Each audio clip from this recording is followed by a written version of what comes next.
বন্ধুরা, সদ্যই সমগ্র বাংলাদেশে হিংসাত্মক প্রদর্শন শুরু হয়ে গেছে। আর এমনটা কেন হচ্ছে? কেননা বাংলাদেশের সরকার স্বাধীনতার পর থেকে আজ পর্যন্ত প্রথমবার ডিজেল ও পেট্রোলের দাম 50% থেকেও বেশি বাড়িয়ে দিয়েছে। মানে যদি আগে পেট্রোল ডিজেল 100 টাকা প্রতি লিটার ছিল, সেটা এখন 150 পার করে ফেলেছে। বন্ধুরা, আপনারা যদি বাংলাদেশকে নিয়ে করা আমাদের আগের ভিডিওটা দেখে থাকেন, তাহলে আপনারা ভালো মতোই জানেন বাংলাদেশে ওই চক্র শুরু হয়ে গেছে, যেটা প্রথমে শ্রীলঙ্কাতে হয়, এখন পাকিস্তানে চলছে, আর এখন বাংলাদেশে শুরু হতে চলেছে। মানে প্রথমে তারা IMF থেকে লোন চায়, তারপর ওয়ার্ল্ড ব্যাংকের কাছে লোন চায়, এবং সব শেষে এশিয়ান ডেভেলপমেন্ট ব্যাংকের থেকেও লোন চেয়ে বসে। কিন্তু এইভাবে IMF পাকিস্তানকে ঝোলাচ্ছে, ঠিক ওইভাবেই এই যে তিনটে সংস্থা রয়েছে, IMF, ওয়ার্ল্ড ব্যাংক এবং ADB, এই তিনটে সংস্থাই বাংলাদেশকে ঝোলাচ্ছে, যেই কারণে বাংলাদেশের ভেতরে সিচুয়েশন দিনকে দিন খারাপ হচ্ছে, আর ওখানে দাঙ্গা প্রদর্শন শুরু হয়ে গেছে। আপনাদের বলি, বাংলাদেশে আগেই খাদ্য সামগ্রী এবং LPG গ্যাসের দাম বেড়ে গেছিল।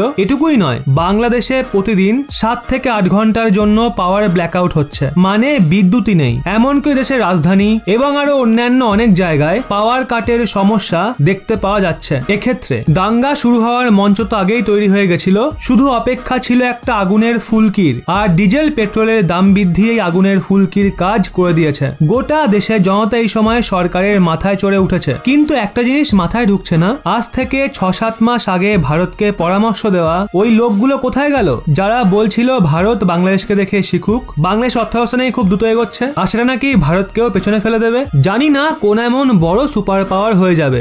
कौन है ये लोग? कहां से आते हैं?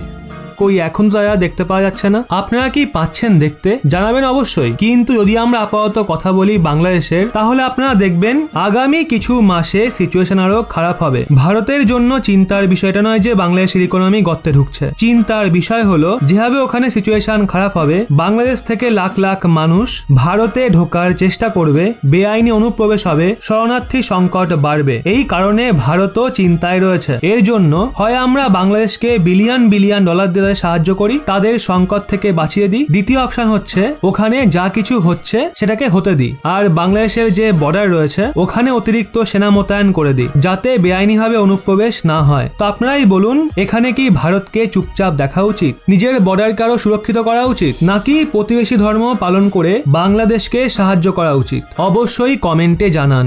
বাংলাদেশ থেকে দেখা ভাই বোনেরা, আপনাদের ওখানে সিচুয়েশন কি সত্যিই এতটাই খারাপ?